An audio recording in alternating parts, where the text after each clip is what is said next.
साहब के खत को लेके क्या कह रहे हैं आर्मी चीफ, इसकी डिटेल्स भी आपसे शेयर करते हैं। साथ ही साथ क्या शेर अफजल मरवत को पार्टी से निकाल दिया गया 24 घंटे पहले, क्या शेर अफजल मरवत की वापसी होने जा रही है पार्टी में? ये एक बड़ी इंटरेस्टिंग स्टोरी है, इसका बैकग्राउंड भी आपके साथ जो है वो शेयर करेंगे। एक ऑडियो है शेर अफजल मरवत की, वो बड़ी इंटरेस्टिंग है, उसकी डिटेल्स आपके साथ शेयर करेंगे। इसके साथ साथ जनाब नरेंद्र मोदी को लाले पड़ गए, वहां पर भी एक बड़ी इंटरेस्टिंग खबर आई है। आप ज़हन में रखिएगा कि वो फ्रांस के बाद जो है वो अमेरिका के दौरे के ऊपर पहुंच चुके हैं, तो वहां से उनके तैयारी को लेकर एक बड़ी अहम खबर जो है वो सामने आई है। तो पंजाब काबीना के हवाले से खबरें आ रही हैं जनाब कि वहां पे एक्सटेंशन होने जा रही है, काबीना की एक्सटेंशन होने जा रही है। इसकी डिटेल्स भी आपसे शेयर करेंगे। उससे पहले रिक्वेस्ट के चैनल को सब्सक्राइब करना मत भूलिए, बेल आइकन प्रेस कीजिए। अगर आपको वीडियो पसंद आए उससे लाइक और शेयर जरूर कीजिएगा। अच्छा जी, सबसे पहले तो शेर अफजल मरवत साहब के हवाले से कल जो है वो बाकायदा तौर पर उनका नोटिफिकेशन निकल आया था कि जनाब उनको पार्टी से फारिग कर दिया गया है। उससे पहले जो है वो खबरें ज़राए के हवाले से चलना शुरू हो गई थी, लेकिन शेर अफजल मरवत साहब ने और बैरिस्टर गौहर ने कहा था कि जी हमें अभी तक कोई हिदायत नहीं आई है, तो इसलिए हम एहतियात करेंगे, इस पर अभी कोई कमेंट नहीं करेंगे। लेकिन फिर रात गए, बाकायदा तौर पर नोटिफिकेशन भी आ गया। अच्छा, उसके बाद शेर अफजल मरवत साहब ने जो है वो एक ट्वीट किया। उन्होंने ट्वीट किया कि जी मैं उसका, उन्होंने अंग्रेजी और उर्दू दोनों में किया, लेकिन मैं उसका जो उर्दू वर्जन है वो मैं आपको शेयर करता हूँ। उसमें उन्होंने कहा, मेरे साथ पीटीआई के उन अफराद ने नाइंसाफ़ी की है जो मुझे शुरू से नापसंद करते थे। मेरा ऐसे लोगों से झगड़ा करने का कोई इरादा नहीं है, लेकिन मैं ऐसे अजियत देने वालों के सामने कभी नहीं झुकूंगा। मेरा जुर्म सिर्फ यह है कि मैंने पार्टी के अंदर कभी किसी ग्रुप का साथ नहीं दिया, क्योंकि मैंने हमेशा खान को अपना ग्रुप लीडर माना। मैं अपना नुक्ता नज़र पेश करने के लिए इलेक्ट्रॉनिक और सोशल मीडिया का जारी बॉयकॉट खत्म करता हूँ। मैं खान साहब के नजरियात के खिलाफ कभी नहीं जाऊंगा और वो हमेशा मेरे लीडर रहेंगे। मैं उसकी पोजीशन और इस हकीकत को समझता हूं कि उसके पास मालूमात तक महदूद रसाई और इस हकीकत को कि वो साजिशों के घेरे में है। मैं आज रात कौमी मीडिया पर अपने नुक्ता नजर की वजाहत करूंगा। मैं उम्मीद करता हूं कि पीटीआई के कारकुनान आजमाइश की इस घड़ी में साथ देंगे, क्योंकि मैं उनकी आजमाइश की घड़ी में उनके साथ खड़ा था। आइए इस मौके पर इन मौका परस्तों के खिलाफ इकट्ठे खड़े हों, जिन्होंने पिछले 1 साल में खान साहब और पार्टी को नाकाम किया है। पार्टी में रहूं या ना रहूं, सच्चाई और इज्जत नफ्स पर कभी समझौता नहीं करूंगा। मेरी इक़्तिदार मुझे कभी भी नाइंसाफ़ी के खिलाफ, मेरी इक़्तिदार मुझे कभी भी नाइंसाफ़ी के खिलाफ रहम मांगने की इजाज़त नहीं देंगे, और अगर ये फैसला एकतरफ़ा तौर पर वापस ना लिया गया तो मैं कभी भी उसकी दरख्वास्त नहीं करूंगा। मैं इस सलूक का कभी मुस्तहिक नहीं था, और मैं पाकिस्तान के अंदर और बैरून मुल्क पीटीआई के इन तमाम रहनुमाओं से गुजारिश करता हूं कि जिनके साथ मैंने बहुत बुरे दिनों में काम किया, हिम्मत पैदा करें और इस नाइंसाफ़ी के खिलाफ आवाज़ उठाएं। पीटीआई के वो पार्लियामेंटेरियन जिन्होंने 26वीं तरमीम के दौरान अपने होशो हवास बेच दिए, वो आज भी पीटीआई में है, जबकि मुझे बिला वजह निकाल दिया गया है। ये आमरियत है, ना कि मुनसिफाना या जमहूरी अंदाज। अगर इस अजारादारी को ना रोका गया तो ये हमें मुकम्मल नाकामी की तरफ ले जाएगी। तो ये इन्होंने शेर अफजल मरवत साहब ने ये पूरा इंटरव्यू जो है वो पूरा अपना नुक्ता नज़र जो है वो सोशल मीडिया पे शेयर किया। इस पर उन्होंने कहा कि जनाब मैं आज रात को मुख्तलिफ टेलीविजन चैनल्स के ऊपर जाके मैं इंटरव्यू दूंगा और अपना नुक्ता नज़र पेश करूँगा। सारी बातें उनका राइट है, एज अ पॉलिटिशियन उनका राइट है कि वो अपनी साइड ऑफ द स्टोरी भी जो है वो शेयर करे। उसके बाद मैं अब जो असल बात जो आपको बताने जा रहा हूँ वो ये है कि हमने फिर शेर अफजल मरवत साहब को लाइनअप किया, और हमने कहा कि जी वो जो है वो इंटरव्यूज़ दें। उसमें मेरी इतलात के मुताबिक मतलब मैं था, शाहजेब खानज़ादा, नदीम मलिक साहब और वसीम बदामी साहब, 4 एंकरों को जो है उन्होंने कमिट किया कि वो उनको आज इंटरव्यूज़ देंगे। सारी चीज़ें लाइनअप थी, सब कुछ तय था। लेकिन इस दौरान होता यह है, अब मुझे नहीं पता आपस में कनेक्टेड है कि नहीं, ये मैं पहले आपको बता दूं। लेकिन इस दौरान होता यह है कि अली अमीन गंडापुर जाते हैं इमरान खान साहब से मिलने के लिए। अब आप जानते हैं कि अली अमीन गंडापुर जो है वो शेर अफजल मरवत साहब को बहुत सपोर्ट करते हैं। उन्हीं के साथ वो सवाबी के जलसे के अंदर भी गए थे, और जब तकरीर का वक्त आया था अली अमीन गंडापुर का, तो शेर अफजल मरवत साहब ने जो है वहाँ पर तकरीर भी की थी। तो वो उनकी मुलाकात होती है इमरान खान साहब से, और कहा जाता है तकरीबन 1.5 से 2 घंटे की बड़ी तवील मुलाकात होती है गंडापुर साहब की। और जब वो बाहर आते हैं गंडापुर साहब, तो मीडिया से गुफ्तगू नहीं करते, और मीडिया से गुफ्तगू किए बगैर जो है वो चले जाते हैं। तो वहाँ से आगे चले जाते हैं। शेर अफजल मरवत साहब के हवाले से कोई कमेंट्री नहीं होती। उसके बाद शेर अफजल मरवत साहब जो हैं वो एक ऑडियो जारी करते हैं अपने ग्रुप्स के अंदर, जिसमें इन 4 एंकर्स का, जिसमें मैं भी शामिल हूँ, जिसमें नदीम मलिक साहब, शाहजेब खानज़ादा, वसीम बदामी, इनके नाम लेके वो कहते हैं कि जी मैंने इन 4 अफराद को आज इंटरव्यू देना था, लेकिन मेरे दोस्तों ने जो है मुझे ये तजवीज़ किया है कि आप अगर ऑन एयर चले गए तो ये ना हो कि आप कोई सख्त बात कर दें, तो अभी फ़िलहाल आप कोई मीडिया टॉक ना करें, कोई गुफ्तगू ना करें। तो मैं आज के लिए ये 4 इंटरव्यूज़ जो है मैं उन्हें मनसूख कर रहा हूँ। ये उनका राइट है, मैं उनके इस राइट का रिगार्ड करता हूँ, कोई फ़र्क नहीं पड़ता। मैं इवन तो वो मुझे उन्होंने इंटरव्यू देना तो उन्होंने कैंसिल किया, लेकिन मैं फिर भी कहता हूँ कि उनका राइट है। मैं हमेशा बार बार इस बात के लिए मैं हमेशा पुश करता हूँ, और मैं आने वाले जर्नलिस्ट को भी जो है मैं अक्सर ये एक तजवीज़ देता हूँ कि भाई इंटरव्यू देना या उसे मनसूख करना ये इंटरव्यू देने वाले का राइट होता है। ये वो आपका मुलाजिम नहीं है। हमारे यहाँ पे बहुत से लोग जो हैं वो इस बात के ऊपर नाराज़ हो जाते हैं कि जी सानू क्यों नहीं देता। भाई नहीं दिया तो नहीं दिया, डजंट मैटर यार, वो आपका मुलाजिम तो नहीं है ना, तो वो मना कर सकता है, वो कह सकता है कि मैंने नहीं देना, और हो सकता है वो किसी और को दे दे, ये भी उसका राइट है। वो किसी और से ज़्यादा कंफर्टेबल हो वो उधर दे दे। इमरान खान साहब अपनी पसंद के एंकर्स को देते थे, उन्होंने मुझे भी दिया, उन्होंने मुझे भी इंटरव्यू दिया। मरियम नवाज साहबा ने भी, अगर आप उठा के देखें तो आप गिनती के लोगों को काउंट कर सकते हैं कि जिनको उन्होंने इंटरव्यूज़ दिए। वो मेरे ख्याल में वो फिंगर टिप्स के ऊपर काउंट हो सकते हैं, उससे ज़्यादा लोग नहीं है वो। खैर, तो इस तरह शेर अफजल मरवत साहब ने जो अपने इंटरव्यूज़ थे आज के लिए, उन्होंने उसे मंसूख कर दिया। मुझे लगता है ये है, ये मेरी असेसमेंट है, हो सकता है मैं गलत हूँ, वो ये है कि हो सकता है कि उन्होंने इस वजह से उनको गंडापुर साहब ने हो सकता है खान साहब से मिलने के बाद उन्हें कहा हो कि जी अभी आप ठहर जाएं, रहने दें, हो सकता है आपकी वापसी हो जाए, हो सकता है जो चीज़ें ख़राब हो गई हैं वो मैं ठीक कर दूँ। लेकिन मेरे ख्याल में शेर अफजल मरवत साहब को काफ़ी तक आइडिया हो चुका है कि उनका जो एंटी ग्रुप है ना वो बड़ा एक्टिव है, और वो उनको निकालने में पूरी तरह कामयाब हो गया। और वैसे इनका ये पॉइंट जो है बड़ा वैलिड है कि 26वीं आईनी तरमीम के दौरान जब उसकी मंजूरी हो रही थी, इस दौरान जो बाकी लोग थे, आखिर उनके अगेंस्ट एक्शन जो है वो क्यों नहीं लिया गया। बल्कि मैं यहाँ पे शेयर करना चाहूँगा कि इस सिलसिले में फलक जावेद जो है, जो सनम जावेद की बहन है, जो कि खुद इसमें पता नहीं कहाँ पे हैं, लेकिन उन्होंने ट्वीट किया है। उन्होंने कहा कि ज़ैन कुरैशी को पार्टी से कब निकाला जाएगा? खानदान बड़ा है, नाम बड़ा है, या पार्टी में लॉबिंग मजबूत है? कभी कोई एहतजाज नहीं करते, मुल्तान की 5 टिकट्स हैं, लाखों मुरीद हैं, वोट बेच दिया, मगर फिर भी पार्टी में मौजूद क्यों है? जब तक रिवायती सियासत खत्म करके नजरियाती सियासत नहीं होगी, तब्दीली आ ही नहीं सकती। तो उन्होंने भी कुछ इसी तरफ इशारा किया है कि जनाब वो जो 26वीं आईनी तरमीम के उस मामले के अंदर जो बहुत से लोग हैं, मैं ये नहीं कह रहा कि ज़ैन कुरैशी इज गिल्टी, लेकिन ऑब्वियसली उनका नाम बीच में आया था। और भी हैं, डॉक्टर जरका हैं, और भी इस तरह के पीटीआई के लोग थे जिनके नाम बीच में आए थे, लेकिन उनको बस शो कॉज नोटिस दिया गया और उसके बाद कोई एक्शन नहीं हुआ। तो शेरफ मरवत साहब अगर ये एतराज़ कर रहे हैं कि जनाब मैनू तो काटता जाए तो बाकी की करना जाए, तो वो फिर काफ़ी हद तक हक बजाने बोलते हैं। और जारी बात है, जेन में रखिए कि शेर अफजल मरवत जो है वो एक छोटे लीडर नहीं है, पीटीआई के अंदर एक बड़ा नाम थे। बल्कि मैं देख रहा था कि इस सिलसिले में शेरियार अफरीदी साहब ने भी जो है उनकी हिमायत में गुफ्तगू की। उन्होंने कहा कि शेर अफजल मरवत की पार्टी के लिए खिदमात हैं, मरवत के लिए इमरान खान से बात करेंगे। कल मेरे सामने इमरान खान ने शेर अफजल मरवत को हटाने की कोई बात नहीं की थी। तो बहरहाल मतलब इसमें भी एक एम्बिग्विटी जो है वो मौजूद है। लेट्स सी पीटीआई जो है इस मामले को किस तरह हैंडल करती है। इसके अलावा कल हमने आपको अपने पिछले व्लॉग में खबर दी थी कि रजब तैयब उर्दुबान वो पाकिस्तान के दौरे के ऊपर पहुंचे हैं। 2 रोज़ा उनका दौरा है, तो मुख्तलिफ इंगेजमेंट्स जो हैं वो आज उनकी हो रही हैं। उनके साथ प्राइम मिनिस्टर भी उनके साथ मौजूद है, वहाँ पे आर्मी चीफ भी वहाँ पे मौजूद थे। तो आर्मी चीफ ने जो है वहाँ पे कुछ गैर रस्मी गुफ्तगू की है। हो सकता है, मुझे नहीं पता, हो सकता है वहाँ पे कुछ जर्नलिस्ट उनके साथ इंटरेक्शन हुआ हो। आर्मी चीफ बड़ा महदूद जो है वो कॉन्टैक्ट रखते हैं जर्नलिस्ट के साथ।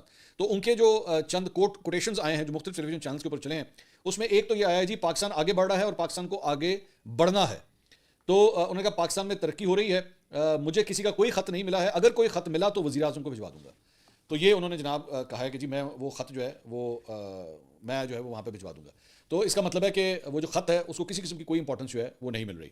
इवन दो इमरान खान साहब के हवाले से मेरे ख्याल में शायद किसी जर्नलिस्ट ने सवाल किया होगा कि जी वो तीसरा ख़त भी सुना के आ रहा है, उसे इवन दो पब्लिक डोमेन के लिए आ रहा है, लेकिन उसे जो है वो अब क्या करना है उसका उस पर। तो ये मेरे ख्याल में उसी सवाल के जवाब के अंदर जो है ये आया है। What does this show? This shows के आपस में जो है वो बहुत ज़्यादा अभी भी डिफरेंसेस वहाँ पे मौजूद हैं, और किसी किस्म की एंटरटेनमेंट जो है वो ख़त को या इमरान खान साहब को या पीटीआई को आर्मी चीफ की तरफ से नहीं हो रही। अब मुझे नहीं पता कि मैं इसको इस एंगल से देखूँ या ना देखूँ कि जो अब तक प्रेशर डेवलप करने की कोशिश की गई है via Donald Trump, via America, via एहतजाज, जलसा, जुलूस, रैली, जो कुछ भी हुआ है उसका अभी तक किसी किस्म का कोई असर नहीं हो रहा। बल्कि मेरा ख्याल में तो मैं अगर इसको उठा के देखूँ तो इमरान खान साहब के लिए, पाकिस्तान तहरीक इंसाफ के लिए things are going from bad to worse, और भी ज़्यादा ख़राब होती जा रही हैं। और दूसरा मैंने अपने व्लॉग में भी बात कही थी कि ये जो खान साहब टीम के अंदर जो तब्दीलियाँ कर रहे हैं ना, बार बार टीमों के अंदर तब्दीलियाँ सिर्फ तब होती हैं जब टीम जो है वो शिकस्त खा रही हो, टीम परफॉर्म ना कर रही हो, रिजल्ट आपको विनिंग रिजल्ट आपको ना मिल रहा हो, तब आप बार बार जो है तब्दीलियाँ करते हैं। ए वाला बॉलर काट दो, नया वाला बैट्समैन काट दो, उन्होंने ले आओ, ओपनर चेंज कर दो, स्पिनर दो और डाल दो। ये सिर्फ तब हो रहा होता है जब आपकी टीम जो है वो सही तरह आपको रिजल्ट नहीं दे रही होती। तो मुझे लग रहा है कि ये शेर अफजल मरवत का और इस तरह बाकी लोगों का भी ये जो उखाड़ पिछाड़ हो रही है, शायद उसकी यही वजह है। अच्छा जी, इसके अलावा सिर्फ कहानी यहाँ नहीं खत्म होती, बल्कि मिशाल यूसुफजई जो बुशरा बीवी की तर्जुमान है, उन्होंने भी आज अदालत में पेशी के मौके के ऊपर जो है एक रेड सिग्नल दे दिया है। उन्होंने कहा कि इमरान खान के वाज़ेह अहकामात हैं कि पार्टी का उहदा रखना होगा या काबीना का हिस्सा रहना होगा। मेरे खिलाफ पार्टी में एक लॉबी मौजूद है, मेरे खिलाफ पार्टी में मुनज़्ज़म प्रोपेगेंडा किया जा रहा है। मैं वक्त आने पर सब कुछ बताऊंगी, लोग मुझसे खाइफ हैं इसलिए मेरे खिलाफ हैं, मुझे साजिश के जरिए काबीना से हटाया गया। खैबर पख्तूनख्वा में गवर्नेंस से मुतालिक इमरान खान ने सख्त अहकाम जारी किए हैं। उन्होंने सूबाई हुकूमती काबीना में तब्दीली के अहकाम भी दिए हैं। काबीना में शामिल अरकान से पार्टी ओहदों से इस्तीफा लिया जाएगा। मैं अब भी इस बात पर कायम हूं कि बुशरा बीबी अपनी मर्जी से डी चौक से नहीं आई। बुशरा बीबी इमरान खान की एहलिया हैं, उनसे कोई इख्तलाफात कर ही नहीं सकता। इमरान खान जिस पर हाथ रखें वो लीडर होगा, जिस पर नहीं वो लीडर नहीं। जब मुआजना है ही नहीं तो इख्तलाफात कैसे हो सकते हैं? बुशरा बीबी ने बताया कि अब वो इमरान खान के साथ ही बाहर निकलेंगी। बुशरा बीबी को आम कैदियों जैसी सहूलियत भी मुयसर नहीं है। अब मेरे लिए जो बड़ी खबर है वो ये आ रही है कि जनाब उनको जो है वो यहाँ से मतलब काबीना के अंदर भी जो है वो इस्तीफे आने वाले हैं। सबसे बड़ी खबर मेरे ख्याल में मिशाल यूसुफ ये दे रही है कि खैबर पख्तूनख्वा की काबीना में इस्तीफे आने वाले हैं। अब आते हैं या नहीं आते मुझे नहीं पता है, मेरे इतना पीकर आ देना मिशाल यूसुफ जैन पूछो जाके, वो ये खबर दे रही हैं। I don't know. जहाँ पे काबीना की बात हो रही है तो पंजाब के हवाले से काबीना के अंदर वहाँ पे इस्तीफे आ रहे हैं, यहाँ पे लोग और ऐड होने जा रहे हैं पंजाब के अंदर। ये वी न्यूज़ ने बेसिकली खबर दी है कि मुस्लिम लीग नून के उनके ज़राए ये बता रहे हैं कि मरियम नवाज जो है वो अपनी काबीना में इजाफा करने जा रही हैं, और 8 से 10 नए वज़रा जो हैं वो काबीना में शामिल करने के लिए नवाज शरीफ साहब से भी उन्होंने ग्रीन सिग्नल ले लिया है। और लाहौर के अलावा पंजाब के जितने भी डिवीजन हैं वहाँ से एक एक वजीर लिया जाएगा ताकि हर डिवीजन की एक मौसर नुमाइंदगी हो सके। और उन्होंने कहा कि जी सिर्फ काबीना में इजाफा नहीं हो रहा बल्कि मावन ख़ुसूसी की तादाद भी बढ़ाने पर गौर किया जा रहा है। और नवाज शरीफ साहब चाहते हैं कि मुश्किल वक्त में जिन लोगों ने जो है वो साथ दिया है नून लीग का, उनको कहीं ना कहीं एडजस्ट किया जाए। इनमें मंशा भट्ट, साबिक स्पीकर राना इकबाल, यावर जमान और अयूब गादी को जो है वो वज़ीर पंजाब का मावन ख़ुसूसी बनाया जा सकता है। अच्छा, एक बात ज़हन में रखिएगा, आई वांट टू से दिस कि इससे पहले भी चंद दिन पहले कुछ खबरें आई थी ऐसी कि वफाकी काबीना में भी शायद जो है वो इजाफा किया जा रहा है, लेकिन अभी तक वो ऐसा नहीं हो सका है। लेकिन बड़ी देर से ये खबरें चल रही हैं कि जनाब उधर भी कुछ लोग जो हैं वो इंडक्ट होने जा रहे हैं। इसके अलावा जनाब एक तकरीब मुनक्किद हुई जर्नलिस्ट की जानिब से, कुछ और भी वहाँ पे अफराद मौजूद थे। पीका एक्ट के हवाले से senior anchor person Hamid Mir साहब वहाँ पे मौजूद थे।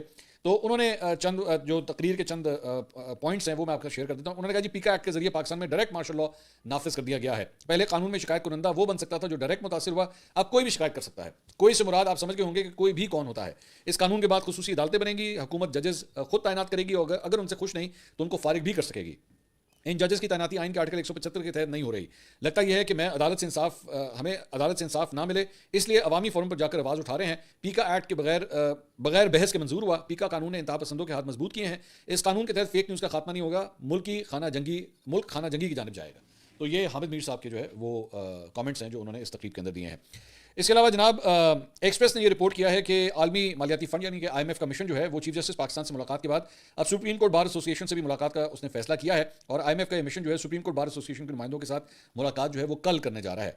अब तक जिन जिन लोगों से उनकी मुलाकात हो चुकी है उसमें चीफ जस्टिस से उनकी मुलाकात हुई है, वजारत कानून और वजारत खजाना के हुकाम से उनकी मुलाकात हुई है, ऑडिटर जनरल ऑफ पाकिस्तान से मुलाकात हो चुकी है, चेयरमैन FBR से भी उनकी मुलाकात ऑलरेडी हो चुकी है। तो काफ़ी मुलाकातें हो रही हैं और चंद सियासी हलकों का ये ख्याल है कि ये मुलाकातें कुछ ज़्यादा ही हो रही हैं। इतनी नहीं होनी चाहिए कि आप पूरा कुछ सारा कुछ जो है वो खोल के दे दें और मतलब जैसे ये मुलाकातें ना हुई तो पाकिस्तान को अगली किस्त नहीं मिलेगी। एक इंप्रेशन इस तरह का जा रहा है, ये इंप्रेशन नहीं जाना चाहिए।